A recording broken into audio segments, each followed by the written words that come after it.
Fala pessoal, é o Paulo Eduardo Pchichensny. Descrições de tratamento e cirurgia de laringe e faringe datam dos médicos hindus, médicos gregos, médicos egípcios.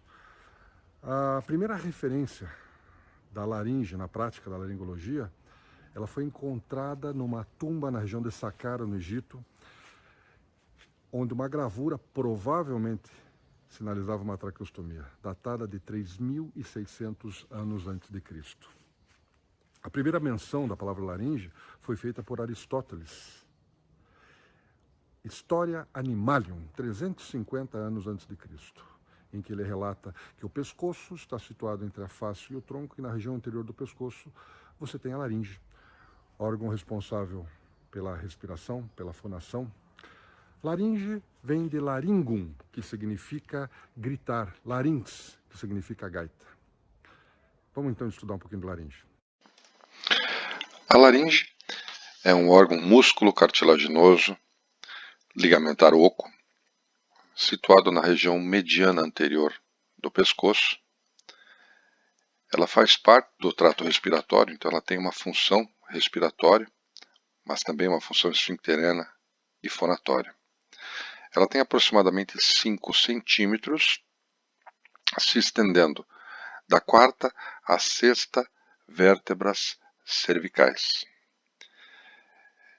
Ela se comunica com a laringofaringe e com a traqueia. A nossa laringe ela é muito móvel no pescoço. Ela pode se movimentar para cima, para baixo, para frente, para trás, devido à ação dos músculos extrínsecos que estão fixados à própria laringe ou ao osso hioide. Durante a deglutição,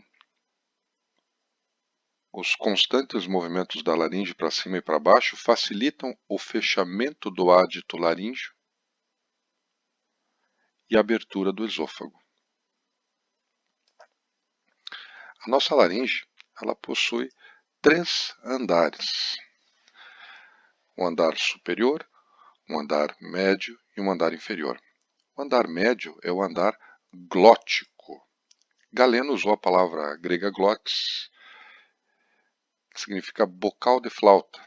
Inicialmente ele se referiu a glottis para a laringe inteira, mas hoje a gente utiliza o termo glote como sinônimo de pregas vocais. Esse é o termo correto, e não cordas vocais. Então nós usamos a palavra glote como sinônimo de pregas vocais. Então na região da glote, ou seja, das pregas vocais, nós temos o andar glótico. O espaço entre as pregas vocais se chama de rima ou fenda glótica. Acima existe o andar supraglótico, que delimita este espaço chamado vestíbulo da laringe. Aqui existe uma estrutura chamada prega vestibular. Então as pregas vocais, que têm músculo e ligamento, são de importância na produção da voz. As pregas vestibulares, conhecidas como falsas pregas vocais, porque não tem músculo e não tem ligamento, conhecidos também como bandas, exercem uma função primordialmente protetora esfincteriana. E abaixo da glote, nós temos o andar infraglótico, que delimita a cavidade, o espaço infraglótico. Aqui nós temos um corte da cartilagem cricoidea. A margem inferior dessa cartilagem cricoidea estabelece o limite da laringe, o limite do trato respiratório superior. Acima temos o trato respiratório superior, abaixo o trato respiratório inferior. A mucosa da nossa laringe é uma mucosa respiratória, pois ela faz parte do trato respiratório, epitélio, cilíndrico, ciliado, vibrático ou muco, exceto nas regiões de prega ariepiglótica, uma prega que comunica as cartilagens aritenoides com a cartilagem epiglote, a superfície, a metade superior da face laríngea da cartilagem epiglote e a região das pregas vocais. Essa região, devido ao atrito aéreo, sofre uma metaplasia e o epitélio torna-se um epitélio pavimentoso estratificado. A mucosa laríngea também, a submucosa, ela é repleta de tecido linfático e glândulas mucíparas, glândulas mucosas. Principalmente essas glândulas estão no vestíbulo, sobretudo na região do ventrículo laríngeo, que é esse sacro que se forma, chamado de ventrículo de Morgani. A nossa laringe, ela se comunica com a faringe através do ádito laríngeo. O ádito laríngeo corresponde a essa região demarcada em vermelho aqui, que é a entrada da laringe. Esta região se chama ádito da laringe. A epiglote, ela se dobra quando deglutimos, obstruindo, fechando o ádito da laringe, fechando a entrada da laringe. O ar, ele entra, vindo da faringe pelo ádito da laringe, transita por toda a laringe e ele acaba passando, então, para a traqueia. Essa comunicação entre laringe e traqueia, ela permanece continuamente aberta. Nós vemos aqui os espaços entre as glótias, se chama rima ofedaglótica. Os espaços entre as pregas vestibulares se chama rima vestibular. Quando nós falarmos de função laríngea, nós vamos lembrar disso novamente. Em relação às cartilagens, não há dúvida que a morfologia dessas cartilagens na laringe tem as suas peculiaridades. Nós temos na laringe 6 cartilagens, as ímpares, tireoidea, cricoidea, epiglote, e as pares, aritenoideas, cuneiformes, corniculadas. Estas cartilagens em vermelho, tireoidea, cricoidea e aritenoideas, são cartilagens hialinas e elas podem sofrer calcificação com o tempo. As demais cartilagens são elásticas. Os nomes dessas cartilagens derivam da sua morfologia. Tírios, em grego, significa escudo, oides, forma, em forma de escudo. Cricos significa círculo, como um anel. Epi, acima, sobre. Aritaina, jarro, copo, em forma de jarro, em forma de copo. As cuneiformes e corniculadas, elas têm o seu nome derivado do latim. Cuneiformes em forma de cunha, corniculadas em forma de chifre. Essas duas cartilagens têm funções, mas nesse momento da vida acadêmica de vocês, nós não vamos comentar sobre elas. Inicialmente, cabe lembrar que nós vamos conversar da cartilagem em forma de escudo, cartilagem da tireoide, tireoidea. Nós não confunda com glândula em forma de escudo, glândula tireoidea. Nós vamos conversar da cartilagem. A cartilagem tireoidea, essa cartilagem azul, é a maior cartilagem da laringe, em forma de escudo, né? Ela é bífida, ela possui 2 lâminas, uma lâmina à esquerda e uma lâmina à direita. Possui uma incisura tireoide superior e, não muito marcante, uma incisura tireoide inferior. Já vamos ver a proeminência laríngea, o que é.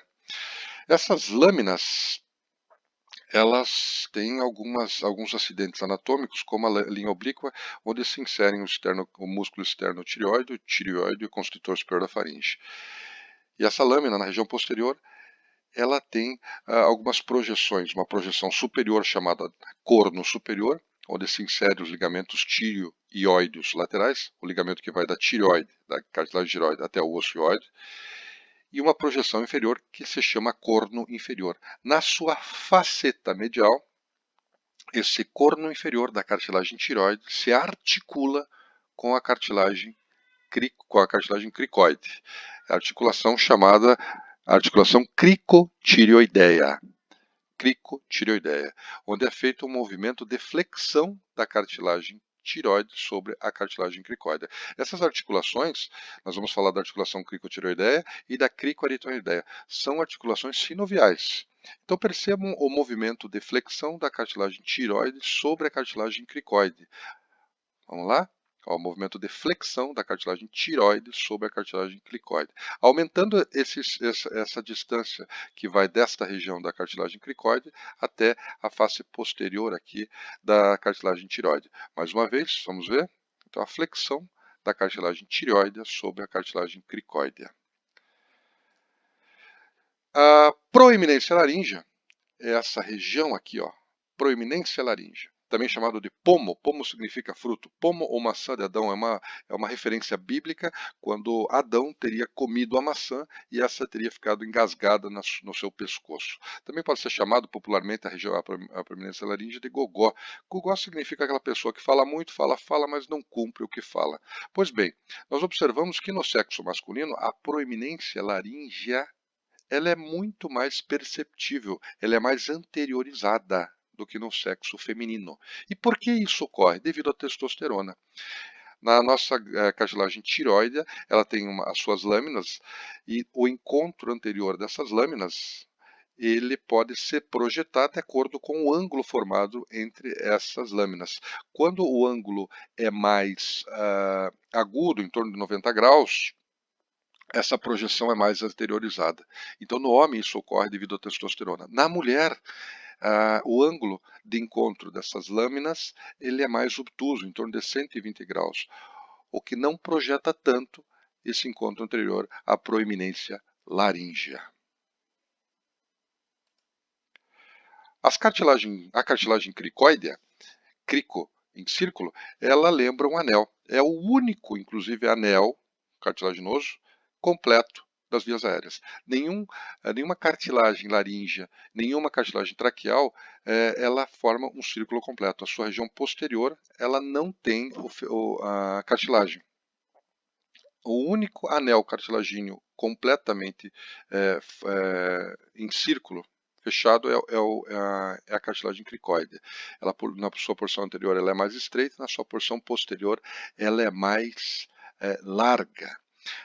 Até os 9 anos de idade, ela é um circular e essa região da cartilagem cricoide é a região mais estreita da laringe. A partir dos 9 anos, ela vai ficando mais ovalada e a porção mais estreita da laringe corresponde às pregas vocais. A nossa cartilagem cricóidea, ela tem duas articulações sinoviais, uma delas é a articulação cricotireoidea, que nós já vimos, e a outra são as articulações cricoaritenoideas. Então nós temos a nossa cartilagem cricoide, aqui ocorre a articulação cricotireoide e aqui as articulações cricoaritenoides, cricoide, tireoide, aritenoides. Só para constar, esse biquinho aqui ó, são as cartilagens corniculadas. A nossa cartilagem epiglote, ela tem uma forma de folha. Ela tem a importantíssima função de proteção do ádito laríngeo durante a deglutição. Perceba que o ar passa, quando o alimento passa,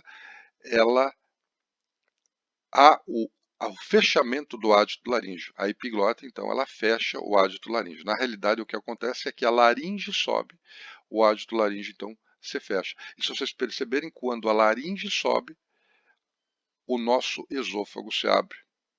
Né? Pois bem, a nossa epiglota tem uma superfície lingual anterior e uma superfície posterior laríngea. E ela se une à cartilagem tireoide pelo ligamento tíreo epiglótico. As aritenoides são essas pequenas cartilagens que se articulam com a cartilagem cricoide. A principal propriedade mecânica dessa cartilagem é sua massa reduzida com pequeno momento de inércia, permitindo oscilações de abdução e adução das pregas vocais em intervalos de menos de 1 milissegundo. Ou seja, como são cartilagens pequenas, elas se movimentam rapidamente em todos os sentidos, abrindo e fechando a nossa rima glótica, ou seja, movimentando, abrindo e fechando as pregas vocais. Nós temos as aritenoides aqui, ó, visto de cima, as nossas cartilagens aritenoides. E aqui nós vamos ver o filme do movimento da articulação crico-aritenoideia.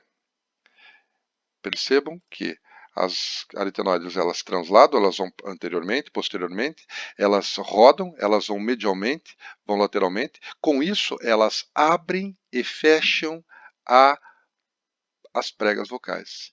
Macete: abduzir é abrir, AB, AB. Abduzir, abriu as pregas vocais. Aduz, fecha as pregas vocais. Abdução, qualquer abdução em anatomia significa abrir. Então, abduz prega vocal, abre prega vocal. Lateraliza as pregas vocais. Fecha as pregas vocais, aduz, medializa a prega vocal. Certo? E aqui nós vemos um exame chamado videolaringoscopia. Videolaringoscopia. E nesse exame, um exame que eu fiz no consultório, nós podemos ver aqui a epiglote, as pregas vocais, as pregas vestibulares, a aritenoide, essa aqui é a rima ou fenda glótica, rima ou fenda vestibular. Aqui nós vemos o seio piriforme. Então vamos ver isso no exame aqui, ó. Vamos lá. Essa é a foto do exame. Vamos ver o exame. Vamos lá.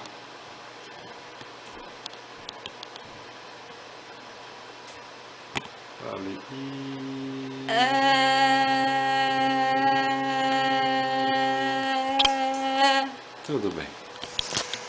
É um exame que nós conseguimos ver muito bem as pregas vocais, o movimento da prega vocal, a abdução e adução. Eu vou mostrar novamente para vocês. Perceba um detalhe interessante. Quer ver? Vamos lá. Durante a fonação, as pregas vocais estão aduzidas, elas estão em contato. Então, para que ocorra a fonação, já vou adiantar para vocês, a adução das pregas vocais. As pregas vocais estão em contato e elas vibram. É um exame chamado videolaringoscopia. Vamos prosseguir. A nossa laringe, ela tem alguns ligamentos e membranas que são interessantes, e uma delas aqui, como nós já vamos ver, é muito importante. Todas são muito importantes, mas uma delas é muito importante nesse momento da vida de vocês. Nós temos os ligamentos e membranas extrínsecos e intrínsecos. Os intrínsecos, que é o quadrangular e conelástico, que vão formar o ligamento vestibular e o ligamento vocal, esse nós não vamos comentar nesse momento. Os extrínsecos, nós temos os ligamentos tírio-ióideo lateral, tírio-ióideo medial, ou cricotireoide. Cricotireoide. Esse nós já vamos comentar mais um pouquinho. O io epiglótico, ou seja, que comunica o nosso osso ióide com a epiglote. Io epiglótico. Comunicando a nossa epiglote com a glândula, com a cartilagem tireoide, nós temos o ligamento tírio epiglótico. E aqui embaixo, o ligamento cricotraqueal. Beleza? Não podemos esquecer do ligamento cricotireoide, que é esse ligamento entre a cartilagem cricoide e a cartilagem tireoide. Ligamento entre a cartilagem cricoide e a cartilagem tireoide, que é o ligamento cricotireoide. E por que não? Imagine que vocês se deparam, vocês são médicos, eu sou médico, e nós podemos nos deparar com situações emergenciais. Né? O que é uma emergência e o que é uma urgência? Emergência significa que você deve tomar uma atitude agora. Se você não tomar uma atitude agora, você tem alguns segundos, talvez alguns minutos, para tomar uma atitude, senão isso pode culminar com a morte de uma pessoa. Isso é uma emergência. O que é uma urgência? É quando você pode esperar, analisar algum tempo, um tempo maior, e tomar uma atitude. Então existe uma diferença entre emergente, tem que fazer alguma coisa agora, e urgente. Pois bem, você pode se deparar com uma emergência médica, uma obstrução de vias aéreas superiores acima do ligamento crico-tireoide. Por exemplo, um caso de trauma como esse, em que o indivíduo pode ter sangue obstruindo a sua via aérea superior. Você precisa manter a ventilação. Você tem alguns minutos, 3 a 5 minutos. E uma situação em que você pode restabelecer essa via aérea é a cricotireoidostomia ou cricotireoidotomia, que nada mais é, e esse nada põe muita entre aspas aí, a perfuração a fim de que você tenha um acesso na via aérea da membrana, do ligamento cricotireoide, o ligamento que vai entre a cartilagem cricoide e a cartilagem tireoide. Isso se chama cricotireoidotomia. Beleza? Vocês vão aprender a fazer isso, mas já vou adiantar para vocês que quando você estende a cabeça, você tem uma projeção que é a proeminência laringe, um espaço, um sulco, e abaixo você tem a cricoide. Você geralmente consegue pôr o seu dedo aqui, ó, bem nessa região. Se você estender a sua cabeça agora, estenda a sua cabeça, você vai conseguir palpar a tua proeminência laríngea e logo abaixo vai palpar a tua cartilagem cricoide. Entre as duas existe o ligamento crico-tireoide e é aqui que tem que ser feita a punção, a perfuração, a fim de você restabelecer a via aérea quando há uma obstrução superior a essa região, uma obstrução de via aérea superior a essa região. Em relação à inervação laríngea, toda inervação motora e sensitiva da laringe é dada pelo nervo vago, o 10º par craniano. Beleza? 10º par craniano. Quando a gente lembra dos andares supraglótico, glótico e infraglótico, nós observamos que o andar glótico ele delimita a área de atuação do nervo laringeu superior, que é ramo do nervo vago, e laringeu inferior, que é ramo do nervo vago. Então, o laringeu superior, ele inerva a mucosa acima do andar glótico. O laringeu inferior, que é mais comumente conhecido como nervo laringeu recorrente, ele inerva a mucosa do andar da região abaixo da glote. Certo? Laringeu superior, através do seu ramo interno, mucosa supraglótica, laringeu recorrente, que é o laringeu inferior, inervação da mucosa abaixo da glote. Acima, laringeu superior, ramo interno, abaixo, mucosa laringeu recorrente. Pois bem, existe uma situação anatômica muito cobrada em prova, que é a relação anatômica do nervo laringeu recorrente direito em relação ao laringeu recorrente esquerdo. Vamos primeiro ver o nosso nervo laringeu superior. O laringeu superior vem, ele emite um ramo interno e um ramo externo. O ramo interno do laringeu superior, origem do 4º arco branquial, ele vai inervar a mucosa supraglótica. O laringeu externo vai inervar o músculo cricotireoide, motricidade do músculo cricotireoide. É o único músculo cuja motricidade advém do laringeu superior, ramo externo. todos os outros músculos intrínsecos da laringe são inervados pelo laringeu recorrente. Então, novamente, laringeu superior tem um ramo interno, mucosa supraglótica, ramo externo, motricidade do CT, cricotireoide. Laringeu recorrente. Perceba que o laringeu recorrente vem do lado direito. Quando ele ultrapassa a artéria subclávia, ele volta. Por isso que o nome é recorrente, porque ele vai para baixo e volta. Então, do lado direito, ele faz isso. Ele vai inervar o quê? Sensibilidade infraglótica e todos os músculos intrínsecos da laringe, exceto o CT.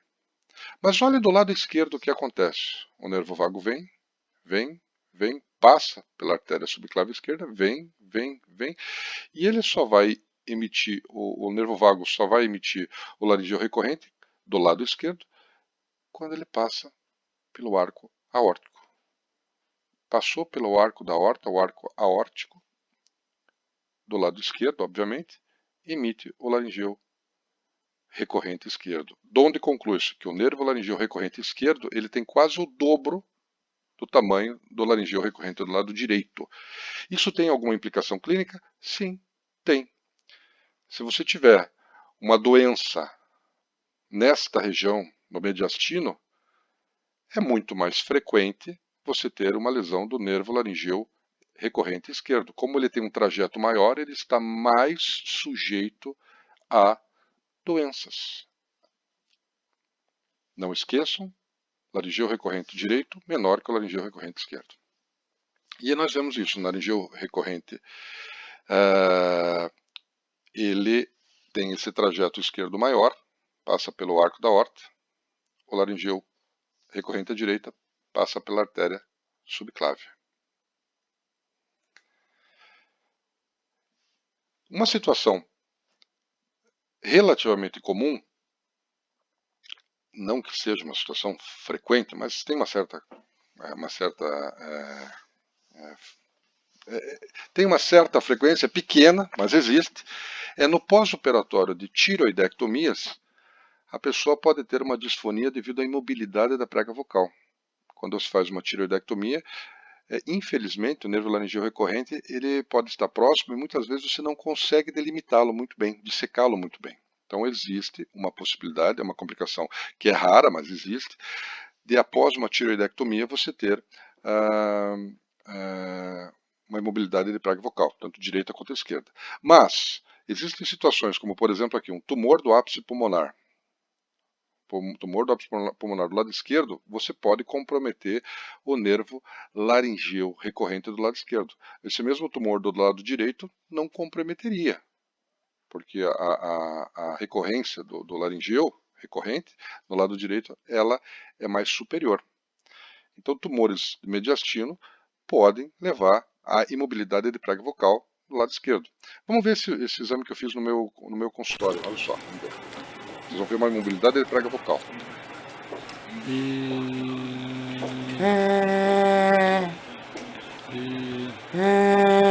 Olha essa prega vocal. Esquerda. Não mexe. Que falei. Só tem mobilidade na prega vocal direita. A esquerda não. Isso De novo. é um exame de videolaringoscopia De novo. que demonstra uma imobilidade de prega vocal esquerda. Com estase de saliva também, né? Põe a língua para fora. Tá bom? Então não esqueçam que o nervo laringeu recorrente esquerdo, ele é maior que o direito.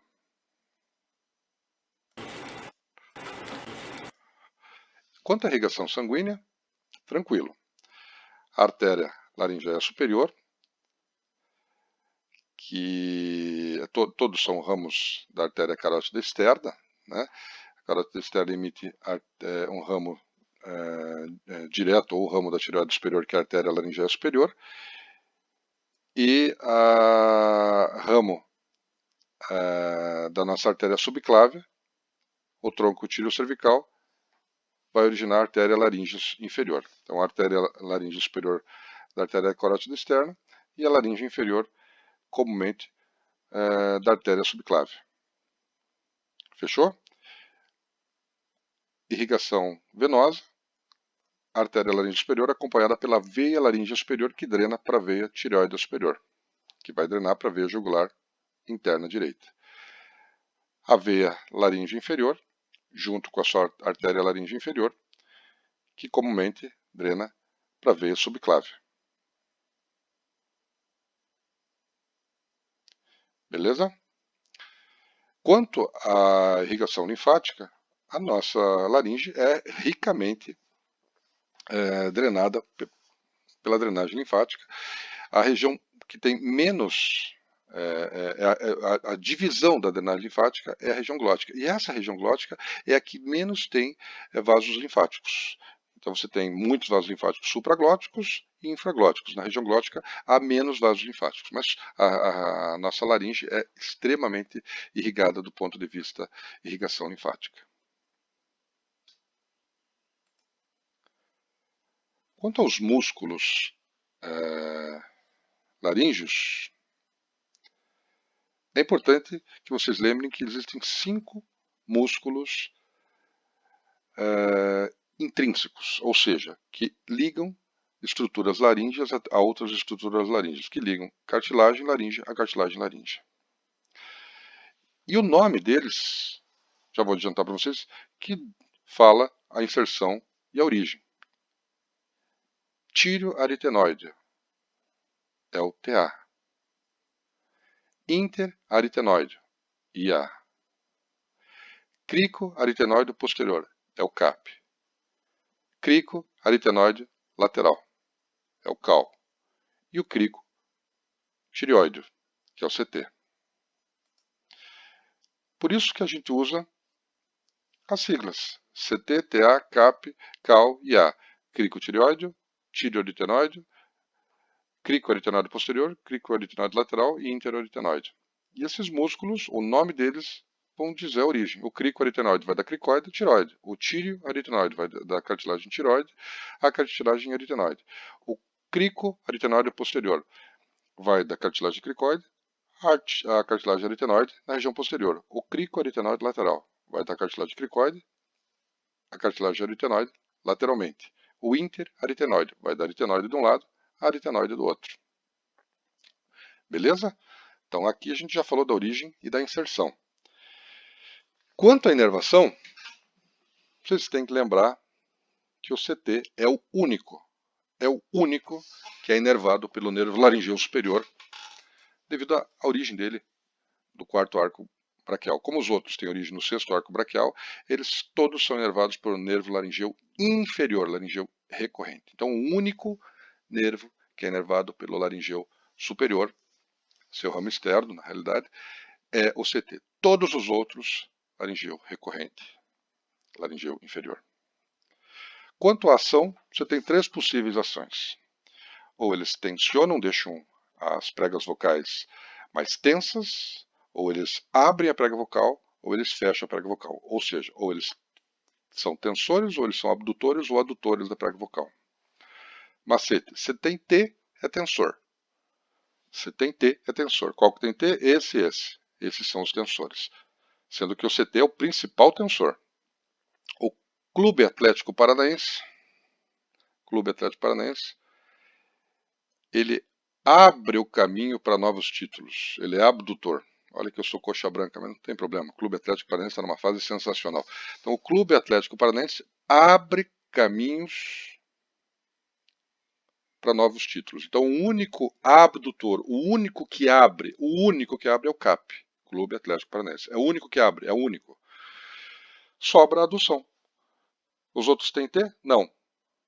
Abrem? Esse é o único? Não. Então, só sobra a adução. Os outros dois são adutores, ou seja, fecham a prega vocal. Com isso, nós já vimos a origem e inserção, vimos que a inervação do CT é a única que é diferente, nós vimos que os que têm T são tensores, que o CAP é o único que abre, os demais aduzem. Daí tem algumas particularidades. O CT é o maior, o IA ele é o único que é único, os demais são pares. Vamos ver um por um, mas a gente já Adutores e tensores aproximam as pregas vocais e desempenham função fonatória. Os abdutores afastam as pregas vocais e garantem a função respiratória. Eu tinha esquecido de falar isso, porque eu ia falar na função. Para que ocorra a fonação, você precisa que as pregas vocais estejam encostadas, unidas. Você até pode deixar uma pequena fenda, mas elas têm que estar aduzidas e tensas. Então, os adutores e tensores aproximam as pregas vocais e desempenham a função fonatória. Já os abdutores, eles afastam as pregas vocais e garantem a função respiratória. CT, cricotireoide, vai da cartilagem cricoide à cartilagem tireoide. É o maior, triangular, e é o principal CT em teia tensor. É o único que é inervado pelo laringeu superior. E aqui nós vemos, ó, quando ele se contrai, ele flete a cartilagem tireoide em direção à cartilagem cricoide. Quando ele flete, ele aumenta essa distância e com isso ele deixa mais tenso as pregas vocais. Ó, ele contraiu, deixa mais tenso, ele aumenta essa distância. Músculo tíreo-aritenoideu, que é esse músculo aqui, que vai da cartilagem tireoide até a cartilagem aritenoide. Tem T, é tensor. A inervação, o único que era diferente é o CT, o resto tudo laringeu inferior. Vai da tireoide à aritenoide. É o tensor das pregas vocais. Um ramo dele origina o músculo vocal. Músculo que está nas pregas vocais. Músculo CAP, cricoaritenoideu posterior. Vai da cricoide à aritenoide posteriormente. É o único que abre. Todos, tirando o CT, são inervados pelo laringeu inferior. Vamos ver no filminho o que ele faz quando ele se contrai. Olha só, a contração do CT leva à abertura. Esse é o CT, ó, esse aqui. Ó. Quando ele contrai, vamos ver, ele roda. Ó, ele contrai, ele roda lateralmente a nossa aritenoide. Com isso, abre as pregas, a rima vocal. Ó, ele abre as pregas vocais, com isso ele lateraliza as pregas vocais, com isso ele abduz a rima glótica, a rima vocal.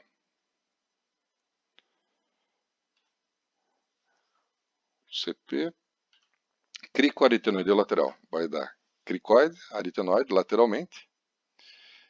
Não tem T, o único que abre é o CAP, então ele é um adutor. Vamos ver o que acontece, é esse músculo aqui, ó. Esse músculo aqui, ó. Vamos ver o que acontece quando ele se contrai.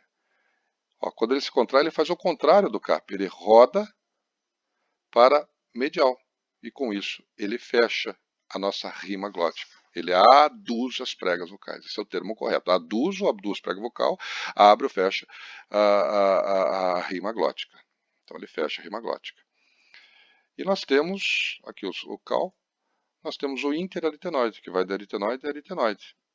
A inervação, o único que muda é o CT. Não tem T, não abre, é adutor. Vamos ver agora os nossos interaritenoides, que são esses daqui, ó.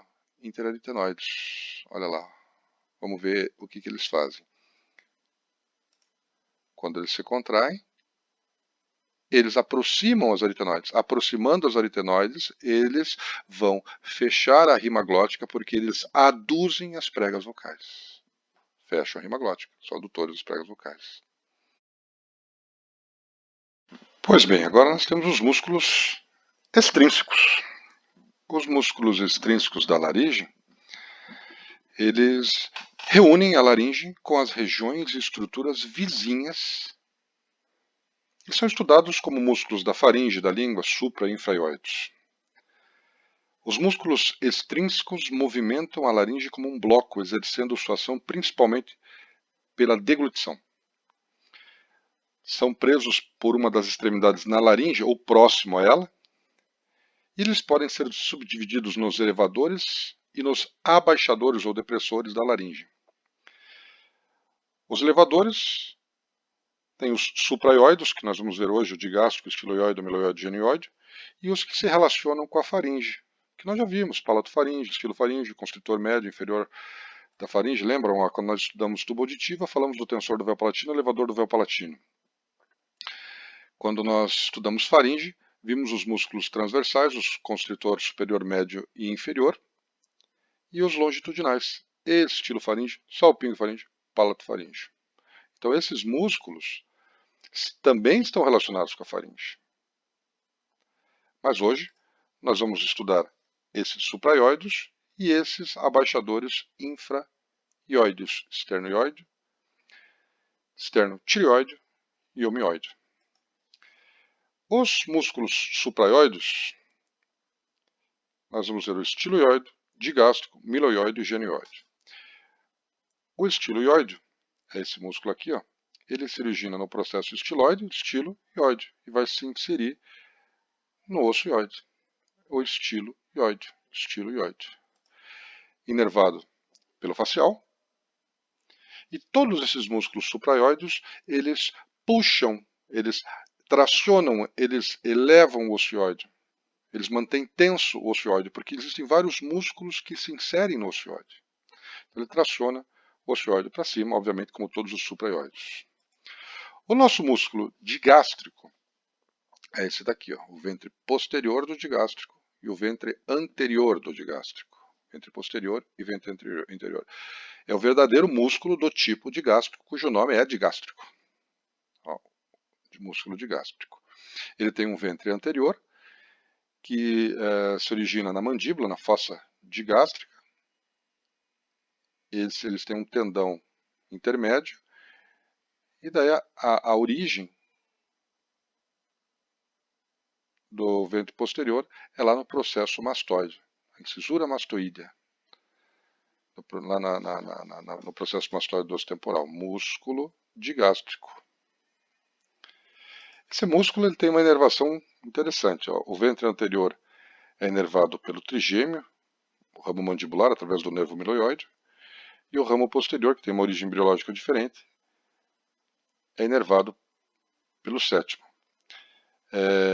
Todos os músculos supraioides tensionam o ossioide e puxam o ossioide para cima, todos. Como ele está preso na mandíbula, ele não é um músculo mastigador que abre a boca, mas ele auxilia na abertura da boca, ele só auxilia. Mas quem faz essa função é o masséter, o pterygoide medial, o pterygoide lateral e o temporal. Eleva o ossioide, traciona o ossioide. Todos eles fazem, os supraioides têm essa função em relação ao ossioide. O nosso miloioide é esse músculo aqui, ó. Nosso miloioide, que é o músculo assoalho da boca, diafragma oral, o músculo miloioide. Ele se insere na mandíbula, tem uma linha chamada linha miloioide. E ele vai ter uma inserção também no ossioide. E a inervação desse músculo é a inervação igual do ventre anterior do digástrico. É o trigêmeo, ramo mandibular, através do nervo miloioide. Suporte e elevação do assoalho da boca, elevação do ossioide. Todos os supraioides elevam e tracionam o ossioide. E esse tem uma particularidade que é o assoalho da boca, diafragma oral, músculo miloioide. Músculo miloioide. Vamos ver o próximo. Esse músculozinho aqui se chama genioide. Genioide.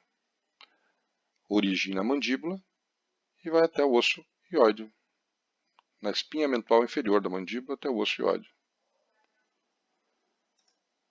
E esse tem uma inervação diferente de tudo que nós vimos até agora. É o ramo anterior, TC1, conduzido pelo nervo hipoglosso. Nós já vamos ver que tem a alça cervical, ela vai ser a responsável pela inervação dos outros músculos e ela já começa aqui a emitir um ramo. Nós já vamos falar da alça cervical daqui a pouquinho. Então, o ramo anterior do C1, do nervo espinhal C1, conduzido pelo nervo hipoglosso. Com a mandíbula fixa, eleva e traciona o ossioide para frente. Com o ossioide fixo, traciona a mandíbula para baixo. Como o ossioide fixo? É que o ossioide está no centro de vários outros músculos. E ele pode ficar fixo quando os músculos se contraem. Né? Então, nosso músculo estiloioide, digástrico, miloioide e genioide, supraioides. E nós temos os músculos infraioides, o esternoioide, omioide, tireoide e esternotireoide. O nosso músculo externoioide, que vai do externo até o nosso ocioide, ó, externo ióide. Um músculo grande, ó, externo ióide, mais superficial, tá vendo? Inervado pelos ramos anteriores do C1 e C3 pela alça cervical. A alça cervical é uma alça de fibras nervosas dos nervos cervicais C2 e C3 que inervam os músculos infraóides, todos. Beleza? Então é isso que vocês têm que saber, que é uma alça cervical, uma alça de fibras nervosas dos nervos cervicais C2 e C3 que vão inervar os músculos infraóides. E ao contrário dos supraóides que puxam o ocioide para cima, tracionam, esses puxam o ocioide para baixo. Eles puxam. E se o ocioide for fixo, o que tiver abaixo dele sobe. Se o ocioide ficar fixo, eles acabam elevando-se. Então, abaixa o ocioide após a deglutição. O homoióide é um outro tipo de músculo chamado digástrico, porque tem um tendão no meio, né? Então, assim como o digástrico é tão digástrico que tem até o nome dele é digástrico, né? Então, o homoióide tem dois ventres e ele vai da escápula, da escápula até o ocioide. O homoióide, ó, esse grandão aqui, ó, são os mais superficiais, esternioide e homoióide. Inervação, alça cervical, abaixo e fixo o ióide, como todo infraioide. Nós temos daí o nosso músculo tireoide. Tireoide. Esse músculo aqui, ó, tireoide. Tíreo, da cartilagem tireoide, até o ocioide. Vai da cartilagem tireoide até o nosso ocioide. Fibras do ramo C1 carregadas pelo hipoglosso. Abaixo o ocioide. Mas quando o ocioide está fixo, eleva a laringe. Como eu falei para vocês, se o ocioide ficar fixo, eles eleva a laringe. Externo tireoide. Externo, cartilagem tireoide. Do externo, a cartilagem tireoide. Alça cervical, move a laringe, move a cartilagem tireoide. A nossa laringe tem três funções. A função esfincteriana, a função respiratória, a função fonatória. Função esfincteriana. Age como uma válvula, um esfíncter, protegendo o trato respiratório inferior e permitindo o fechamento sob esforço. Permitindo o fechamento sob esforço? Permitindo o fechamento sob esforço. Quando você precisa fazer prensa abdominal, quando você vai defecar, quando você está fazendo musculação, você necessita manter ar na caixa torácica para equilibrar, você precisa fazer esse fechamento sob esforço. Então, a nossa função esfincteriana funciona nessas duas situações. Vamos ver aqui, ó, olha só. Isso é na deglutição, percebam. Bolo alimentar na boca. Mastigação. Sempre há um predomínio de um lado para mastigação. Comprimido contra o palato duro, bolo alimentar. Vamos ver agora de perfil, como ocorre a deglutição. Primeiro percebam que o palato mole oclui. E olha a epiglote. Quando você eleva a laringe na deglutição, ó, eleva a laringe, o ádito da laringe ele é fechado pela epiglote que se dobra. Mas não é só isso. Durante a deglutição, a nossa rima, essa de baixo, a rima glótica se fecha, encosta uma glote na outra, uma prega vocal na outra, e em cima nós temos a nossa rima vestibular, uma prega vestibular se encosta na outra. E não é só isso. O próprio vestíbulo, que é essa câmara no andar supraglótico, ela colaba. Então, somando o fechamento do ádito laríngeo pela epiglote, o colabamento do vestíbulo, o fechamento da rima vestibular e da rima glótica, você veda essa região e a comida não entra. E se for necessário um fechamento sob o esforço, como eu falei para vocês, quando se faz uma prensa abdominal, o ar não sai. Essa é a função esfincteriana.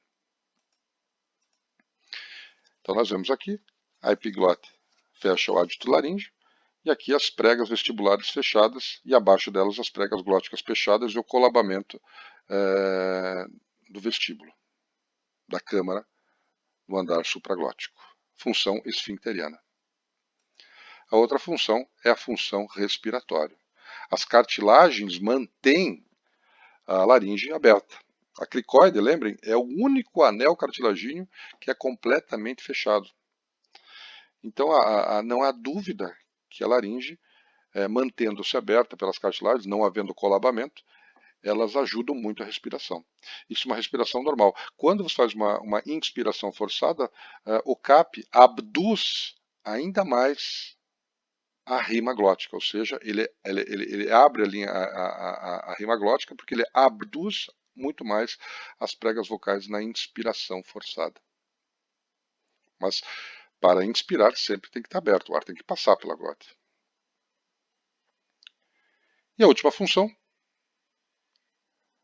aqui nós vemos o movimento das aritenoides, é fundamental na abdução, né? A última função é a função fonatória, que dá nome, né, à laringe, inclusive. Primeiro, o ar deve vibrar as pregas vocais. Ele vibra as pregas vocais. Quando nós abduzimos as pregas vocais, a abdução não vai necessariamente, não é isso que vai emitir o som, é a vibração das pregas vocais. Esse movimento aqui, ó. Então isso aqui, para a abdução, para a fonação, não. É a vibração das pregas vocais quando as pregas vocais estão aduzidas.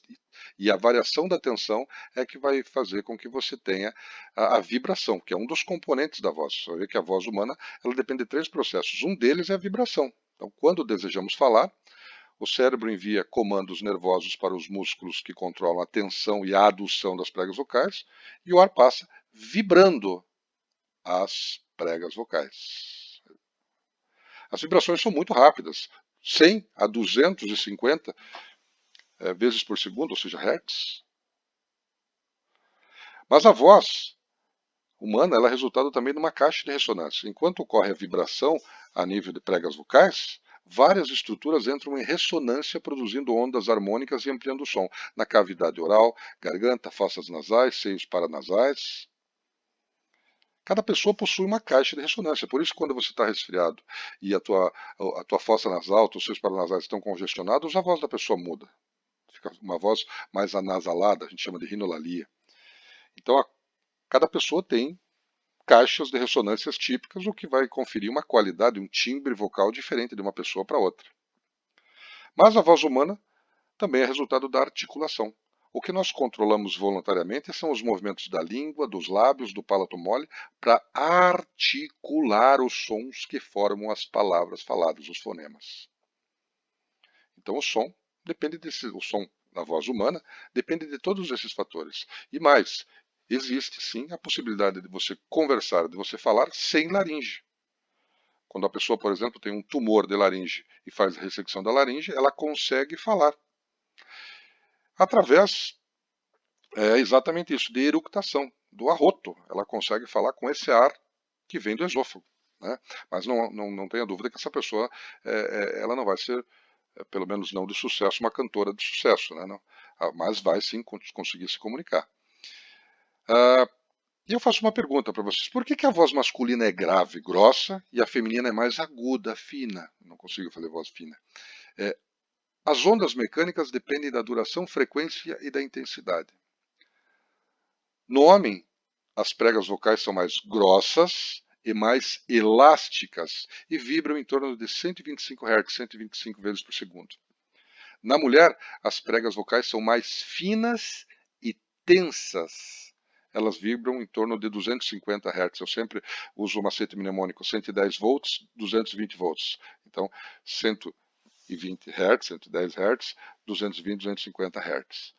As crianças possuem vozes agudas porque as suas pregas vocais são ainda mais curtas. Quando chega a puberdade, a voz vai ficando mais grave nos meninos porque o hormônio masculino, além de promover inúmeras transformações do corpo, deixam as pregas vocais mais grossas, ou seja, aumenta a massa das pregas vocais.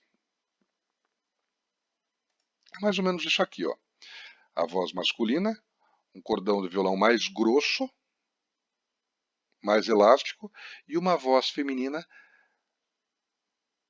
um cordão do violão mais tenso. Vamos lá? Ó.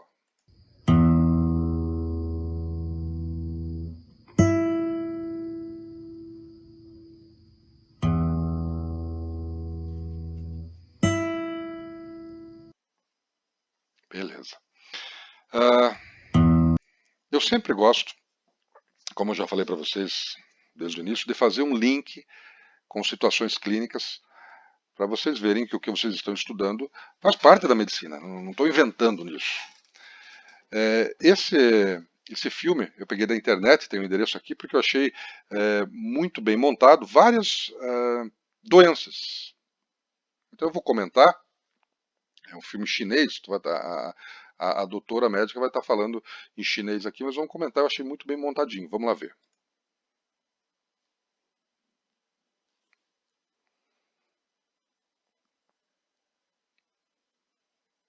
Vamos lá. 다시 편하게 Nódulo vocal 네, bem 배인조인 pequenininho, diversos médios de pega vocal bilateral. Esse é o clássico, é o famoso calo vocal. Né? Novamente, dois nódulos vocais, popularmente são chamados de calos vocais, terço médio de prega vocal bilateralmente.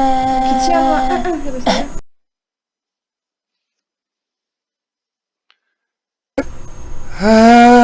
Isso aqui, eu dei um pausa, isso já não é um nódulo, estava escrito nódulo lá. Isso aqui já é um pólipo vocal, uma situação, vamos ver, maior. Ó, aqui na prega vocal à esquerda, aqui, ó, tá vendo? Tem também um tipo de paquidermia, tá branco aqui, tá vendo? Provavelmente queimado de ácido no estômago. Vamos ver uma outra situação. 다시 숨 쉬고 Bom, isso aqui, quando eu olho para uma doença como essa, eu já tenho que imaginar que pode ser uma doença muito grave, né, um tumor. A principal hipótese diagnóstica aqui é uma lesão tumoral. Vamos ver. 높은 소리로 다시 다시 Isso, né? Então, as lesões nódulos e pólipos, elas estão relacionadas com fonotrauma. A pessoa que vai num show, começa a berrar, é muito comum criança ter pequenos nódulos vocais, porque elas na creche, uma fica berrando mais do que a outra, então é um fonotrauma, uma prega vocal bate muito forte na outra. As lesões tumorais, elas têm uma relação, sobretudo tumores malignos, com cigarro e com bebida. Essa situação aqui, ela não é doença. Presbifonia não é doença. Presbifonia significa tempo de vida que vai fazendo com que as pregas vocais elas vão alterando a sua histologia, elas vão ficando arqueadas, a voz vai ficando uma voz cansada, a pessoa vai tendo a presbifonia, quer dizer, nós não vamos encontrar doença na prega vocal, nós vamos encontrar uma prega vocal atrofiada. Esse vídeo também não é meu, é da internet, mas eu achei muito interessante. Vamos lá? Olha só. Just hold another one as long as you can. Pregas arqueadas, Down a little bit. é típico paciente já idoso, presbifônico, aquele paciente que vai tendo aquela voz mais cansada, né? Presbifonia. Esse daqui é uma laringe de suíno, que a gente faz aqui no laboratório, que os alunos dissecam, né? E a gente consegue ver muito bem a epiglote, consegue ver os músculos intrínsecos. Olha a tireoide como aparece muito bem, fazendo uma tiroplastia para ver as pregas vocais. Então, os alunos que fazem essa dissecção em modelo suíno, abrindo, vendo bem legal, vendo as pregas vocais, as verdadeiras as pregas vocais vestibulares, vendo a rima glótica aqui, ó, em modelo suíno, muito parecido com o ser humano. Pessoal, um grande abraço para vocês, estou à disposição de vocês.